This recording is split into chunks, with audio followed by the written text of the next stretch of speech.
La France vient de se faire évincer par la Russie en Centrafrique. J'avais dit en 2012 que je faisais bouclier humain, diagonale fourroie noir, contre cavalier blanc. Voilà, le centre de l'échiquier africain, c'est la Centrafrique, comme le nom l'indique. Et pour jouer aux échecs, les Russes sont très forts. Et ils ont décidé de prendre carrément au pied levé ce que j'ai dit, que la Russie prendrait le contrôle de l'échiquier africain. Donc on en revient à la Centrafrique. Voilà. Je vais vous donner le lien de l'article qui en parle. Je trouve ça très intéressant parce que il n'y a plus de Centrafrique, d'Afrique-France, France-Afrique. Enfin, théoriquement, parce que techniquement, on a la même mise sur les services spéciaux des pays africains, Afrique de l'Ouest. Donc, bref. Et donc, il est temps pour la Russie de prendre le centre de l'échiquier, évinçant par l'occasion la France, qui va se reconcentrer sur l'Afrique de l'Ouest. Voilà. Toute la zone Afrique-France restera économiquement, mais il faut un lien fort. Qu'est-ce qui n'est pas transportable? Qu'est-ce qui est une denrée vitale? Qu'est-ce qui permet de marchander à l'international des fruits exotiques?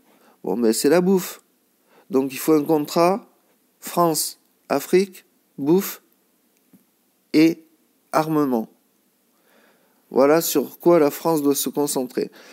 Sur la Russie, ils vont se concentrer en Algérie et en Centrafrique. C'est très bien.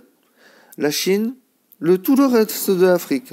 Eux, ils s'embêtent pas, quoi. Voilà. C'est tout ce que j'avais à dire sur la mainmise de la Centrafrique par la Russie sous couvert d'une surveillance accrue, intéressée et intéressante pour une fois, de comment les services spéciaux bien ancrés depuis longtemps comme la DGSE et le renseignement militaire voient cette chose, ce phénomène apparaître. Donc voilà quoi. On a en France, on va avoir 1 milliard de francophones bientôt. Donc c'est une langue diplomatique. Moi je suis passé par la diplomatie pour présenter le projet Gaïa parce que dans les ambassades, ils sont là pour 5 raisons, dont l'une principale est de surveiller l'économie du pays en question où ils sont ancrés, les innovations technologiques. Donc moi j'avais pris cette branche de présentation de mon dossier qui a parcouru, on va dire à 69% le chemin pour aller au ministère de l'Agriculture et de la Pêche du pays en question. Donc voilà, là je vous parle de 2012 où j'ai vu déjà tout ça, où je le dis dans une des vidéos YouTube, il n'y a qu'à chercher, et vous mettez le lien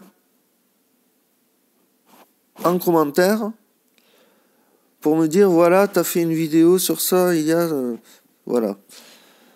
Ceux qui me suivent, ils hallucinent grave parce que tout ce qui apparaît, donc il y a un blog sur un type qui se demande si je suis pas un prophète, voilà. Tu dis ça pour la première fois, t'es là, tu rigoles, jaune, puis blanc, puis rouge.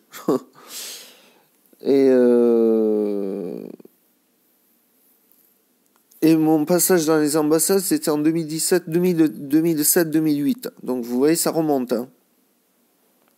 Je vais vous parler, vous chercherez, en dernier lieu, de la date de 2013, en Centrafrique, où il y a eu un conflit armé.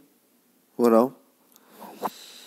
Il faudrait que ce conflit armé disparaisse pour déclencher tout ce joli petit monde, les ancrer dans leurs croyances, donc les manipuler, finalement, depuis 2007-2008. J'ai plus besoin de dire que je manipule les systèmes pour en venir où c'est que j'en veux. Les gens, je leur dis, je peux te manipuler, mais je le ferai pas. Pourquoi? Parce que t'as ça, ça, ça, ça, et ça. Ce qui permet que les gens ils se disent, ben, ils nous laissent action libre dans notre pays, souveraineté.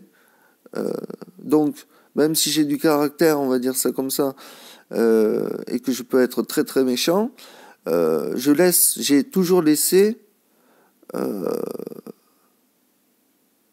les acteurs avec qui je causais, notamment en Afrique de l'Ouest,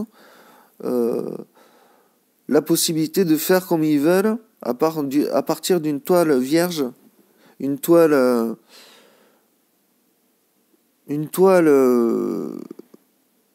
avec des règlements socio-économiques proposés.